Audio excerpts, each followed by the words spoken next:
ഞാൻ മാത്യു മണ്ണാറാകും. ഇന്ന് ഞാൻ നിങ്ങളുമായി സംവദിക്കാൻ ആഗ്രഹിക്കുന്നത് പൂഞ്ഞാർ രാജകുടുംബത്തിൻ്റെ ഏറ്റവും പ്രസിദ്ധനായ മരുമകനെ പറ്റിയാണ്. അത് മറ്റാരുമല്ല, ബ്രഹ്മശ്രീ മിത്ര നമ്പൂതിരിപ്പാടാണ്. മിത്ര നമ്പൂതിരിപ്പാടിനെ പറ്റി പറയുമ്പോൾ അദ്ദേഹത്തെ ഏതെങ്കിലും ഒരു പ്രത്യേക കോളത്തിൽ ഒതുക്കാൻ പറ്റില്ലെന്നുള്ളതാണ് ഏറ്റവും വലിയ പ്രശ്നം. MT ആണെങ്കിൽ കഥകൾ എഴുതുന്നയാൾ, മമ്മൂട്ടിയാണേ നടൻ, മോഹൻലാലാണേ നടൻ, യേശുദാസാണേ പാട്ട്, അങ്ങനെ ഓരോരുത്തരും ഏതെങ്കിലും ഒരു കോളത്തിൽ ഒതുങ്ങുന്നവരാണ്. അവരെപ്പറ്റി അത് മാത്രം പറഞ്ഞാൽ മതി. പക്ഷേ മിത്ര നമ്പൂതിരിപ്പാടിനെ നമുക്ക് ഇത്തരത്തിലുള്ള ഒരു കോളത്തിൽ ഒതുക്കാൻ പറ്റില്ലെന്നുള്ളതാണ്. ഓരോന്നിലും അസാധാരണ പ്രതിഭാസമായിരുന്നു ഇദ്ദേഹം. പ്രതിഭ തെളിയിച്ച വ്യക്തിയായിരുന്നു ഇദ്ദേഹം. അതേപ്പറ്റി ഞാൻ രണ്ടാമത് പറയാം. ഇദ്ദേഹം ജനിച്ചത് 1929 തൃപ്പൂണിത്തുറയിലുള്ള ഇളംപ്രക്കോട്ട് മനയിലാണ്. വേദജ്ഞരുടെ ഒരു മനയായിരുന്നു അത്. അദ്ദേഹത്തിൻ്റെ മറ്റൊരു പ്രത്യേകത, ഇദ്ദേഹത്തിന് ഔപചാരിക വിദ്യാഭ്യാസം പറയത്തക്കതായില്ല. മനയിൽ നിന്ന് പഠിച്ച വിദ്യ മാത്രമാണ് അദ്ദേഹത്തിന് ആദ്യം ലഭിച്ചത്. പിന്നെ അദ്ദേഹം തൻ്റെ പ്രാഗൽഭ്യം എല്ലാ മേഖലകളിലും തെളിയിച്ചു. മോഹിനിയാട്ടം, ഭരതനാട്യം, കുച്ചിപ്പുടി, കഥകളി തുടങ്ങിയ നൃത്തരൂപങ്ങളിലും സംഗീതത്തിൽ അപാര അവഗാഹമുള്ള വ്യക്തിയായിരുന്നു. അതുപോലെ തന്നെ അദ്ദേഹം സംഗീതജ്ഞരെ പോലും തിരുത്താൻ മാത്രമുള്ള പ്രാപ്തി അദ്ദേഹത്തിനുണ്ടായിരുന്നു. താർക്കികൻ, വേദപണ്ഡിതൻ, ജ്യോതിഷ പണ്ഡിതൻ, ഇംഗ്ലീഷിലും മലയാളത്തിലും തമിഴിലും സംസ്കൃതത്തിലും അപാരമായ പാണ്ഡിത്യമുള്ളയാൾ. ഇങ്ങനെ ഒട്ടേറെ കാര്യങ്ങളിൽ അദ്ദേഹത്തിന് അസാധാരണമായ ഒരു പ്രതിഭയുണ്ടായിരുന്നു. എറണാകുളത്ത് ഡാൻസ് മാസ്റ്ററായി സേവനമനുഷ്ഠിച്ചിട്ടുണ്ട്. 100 വർഷത്തെ പഞ്ചാംഗം അദ്ദേഹം കണക്ക് കൂട്ടി തയ്യാറാക്കുകയും ആകാശവാണിയിലെ ഉദ്യോഗസ്ഥനായി സേവനമനുഷ്ഠിക്കുകയും ചെയ്തിട്ടുണ്ട്. അനേക അവാർഡിനും അദ്ദേഹം അർഹനായിട്ടുണ്ട്. അവാർഡെന്ന് പറഞ്ഞാൽ ആന്ധ്രാപ്രദേശ് ഗവൺമെൻറ്റിൻ്റെ ആർഷഭാരത സരസ്വതി അവാർഡിന് അർഹനായി. അത് മാത്രമല്ല, അനേകരിൽ നിന്നുള്ള അവാർഡ് കിട്ടിയിട്ടുണ്ട് അദ്ദേഹത്തിൻ്റെ പ്രശസ്തി നമ്മൾ മനസ്സിലാക്കണമെന്ന് വരികിൽ പൂഞ്ഞാർ പാലസിൽ വന്നപ്പോഴാണ് അദ്ദേഹം കൂടുതൽ അറിയപ്പെടാൻ തുടങ്ങിയത്. അദ്ദേഹം പൂഞ്ഞാർ രാജകുടുംബത്തിലെ അംഗമായ ഭവാനി തമ്പുരാട്ടിയാണ് വിവാഹം കഴിച്ചത്. ഈ തിരുമേനിയെ തിരഞ്ഞെടുക്കാൻ കാരണം ഇദ്ദേഹത്തിന് നൃത്തത്തിലും സംഗീതത്തിലുമുള്ള അവഗാഹവും താല്പര്യവുമാണ്. തമ്പുരാട്ടിയെപ്പറ്റി പറയുമ്പോൾ അവർ തിരുവനന്തപുരം സ്വാതിരുന്നാൾ സംഗീത കോളേജിൽ നിന്ന് ഗാനഭൂഷണം എന്ന ബിരുദം പാസ്സായ ആളാണ്. വളരെ പ്രശസ്തയായ സംഗീതജ്ഞയാണ്. തഞ്ചാവൂരിൽ നിന്ന് ഭരതനാട്യത്തിൽ ഉന്നത ബിരുദം കരസ്ഥമാക്കി ഇദ്ദേഹം. അപ്പോൾ ഇത് രണ്ടുപേരും തമ്മിൽ യോജിക്കുമെന്ന തീരുമാനത്തിലാണ് അമ്മാവന്മാർ ഈ വിവാഹം നിശ്ചയിച്ചത്. അനേകം ആളുകൾക്ക് ഉപദേശങ്ങൾ നൽകിയിട്ടുണ്ട്. അത് ചെറിയ ആളുകളല്ല.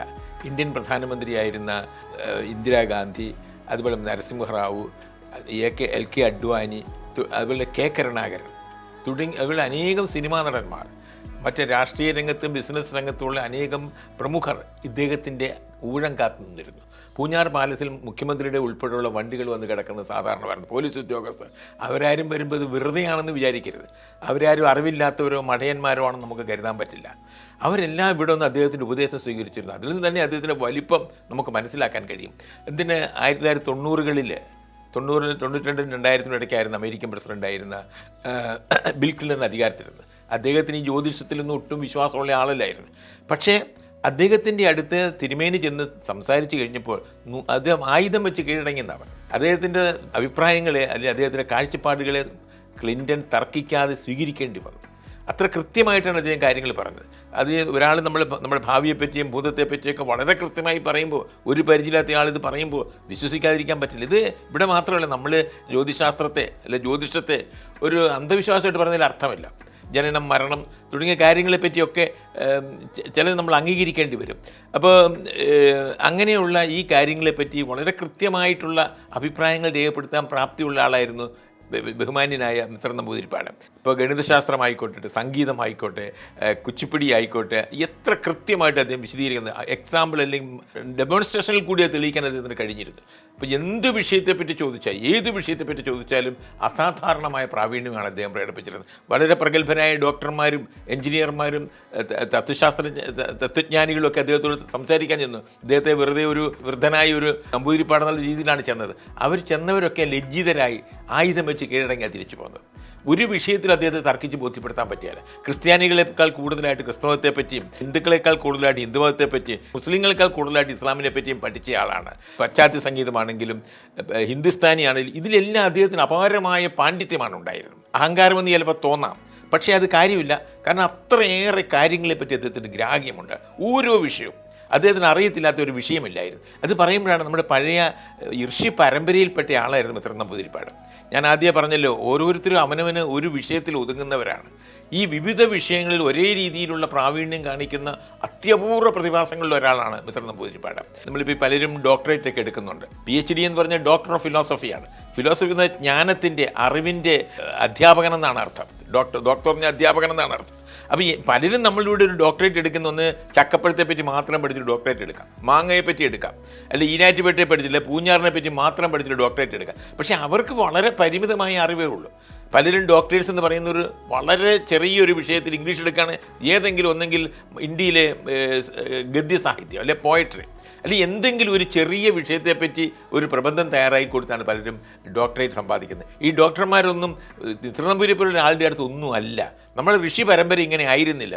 എല്ലാ വിഷയങ്ങളിലും അസാധാരണമായ പ്രതിഭാശാലികളായിരുന്നു. വ്യാസനെ പറ്റി പറയുന്നത്, ഫ്രഞ്ചുകാർ പറയുന്നത് 500 മഹാപണ്ഡിതന്മാർ 50 വർഷം ഇരുന്ന് എഴുതിയാൽ പോലും ഇതുപോലെ 2 ലൈൻ എഴുതാൻ പറ്റില്ലെന്ന് പറയുന്നത്. അപ്പം അങ്ങനെയുള്ളൊരു ഋഷി പരമ്പര നമുക്കുണ്ട്.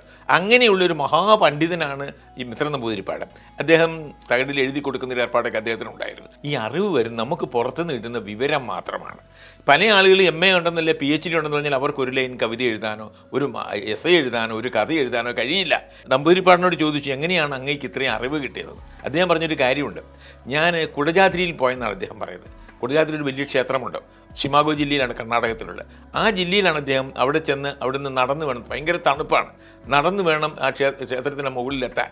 കുന്നിൻ മുകളിലാണ് ഈ ക്ഷേത്രം ഇരിക്കുന്നത്. അതിപുരാതനമാണ്. മൂകാംബിക ക്ഷേത്രമാണ്. പാർവതീദേവിയാണ് അവിടുത്തെ പ്രതിഷ്ഠ. എന്ന് സ്ഥാപിച്ചെന്ന് ആർക്കും അറിയത്തില്ല.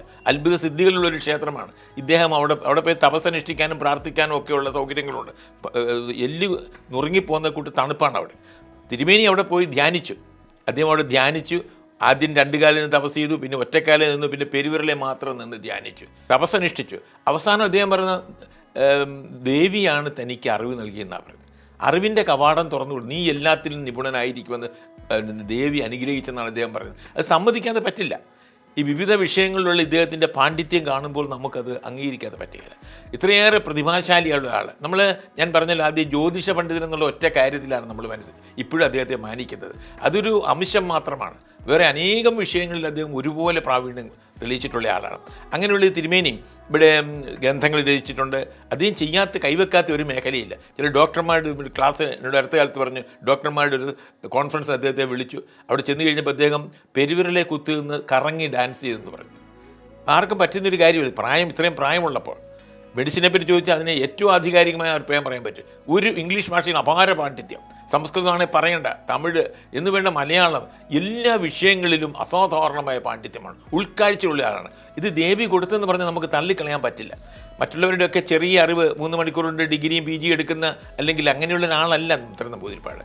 പലരുടെയും കണക്കുകൂട്ടിൽ ഒതുങ്ങുന്ന അല്ലെങ്കിൽ അവരുടെ ഫ്രെയിം വർക്കിൽ ഒതുങ്ങുന്ന ഒരാളല്ല മിത്രൻ നമ്പൂതിരിപ്പാട്. അപ്പം അത്ര മഹാനായ ഈ വ്യക്തി നമ്മുടെ പൂഞ്ഞാറിൻ്റെ മരുമകനായി വന്ന് നമുക്ക് സന്തോഷിക്കേണ്ടിയിരിക്കുന്നു.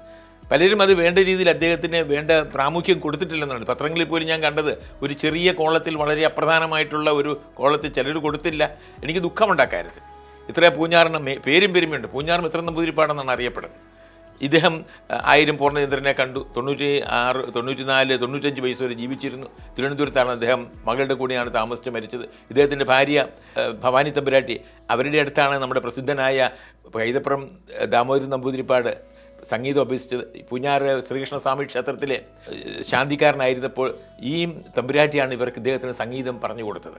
അപ്പം അങ്ങനെ ഒത്തിരി പാരമ്പര്യമുള്ളൊരു കൊട്ടാരത്തിൽ, ആ കൊട്ടാരത്തിന് സത്യത്തിൽ ഈ അടുത്ത കാലത്ത്, ആധുനിക കാലത്ത് ഈ കൊട്ടാരത്തിന് അല്ലെങ്കിൽ കോവിലകത്തിന്, ഈ രാജ്യത്തിന് തന്നെ പ്രശസ്തി ഉണ്ടാക്കി കൊടുത്ത ആളാണ് നമുക്ക് വന്ന മരുമകൻ. അപ്പം ഇത്രയും ഒരു മരുമകൻ നമുക്ക് പൂഞ്ഞാറിന് ലഭിച്ചതിൽ നമുക്ക് അഭിമാനിക്കാം, സന്തോഷിക്കാം. അദ്ദേഹത്തിൻ്റെ നേട്ടങ്ങളെ നമ്മൾ ഉൾക്കൊള്ളണം. അപ്പോൾ ഈ മഹാനുഭാവൻ്റെ നിര്യാണത്തിൽ നമുക്ക് ദുഃഖമുണ്ട്. ഞാൻ എൻ്റെ അനുശോചനം രേഖപ്പെടുത്തുകയാണ്. അദ്ദേഹത്തിൻ്റെ ഭാര്യ 2023 ഭവാനി തമ്പുരാട്ടി മരിച്ചത്. അവർ മരിച്ചതിന് 1 വർഷം കൂടി അദ്ദേഹം ജീവിച്ചിരുന്നുള്ളൂ. ഈ മനുഷ്യനെ ഇന്ന് മറന്നാലും നാളെ ഇന്ത്യ മുഴുവനും ആദരിക്കുമെന്ന കാര്യത്തിൽ എനിക്ക് സംശയമില്ല. അദ്ദേഹത്തിൻ്റെ പാണ്ഡിത്യം അളവറ്റതാണ്, കിടയറ്റതാണ്, നമുക്ക് ഒരിക്കലും അളക്കാൻ കഴിയാത്തതാണ്. അതുകൊണ്ട് അദ്ദേഹത്തിൻ്റെ ഓർമ്മയ്ക്ക് മുമ്പിൽ എൻ്റെ ആദരാഞ്ജലി അർപ്പിച്ചുകൊണ്ട് ഞാൻ നിർത്തുന്നു. എല്ലാവർക്കും നമസ്കാരം, നന്ദി. ഇനി ശുചിത്വത്തിൻ തിളക്കം ഡേഫിക്സിലൂടെ.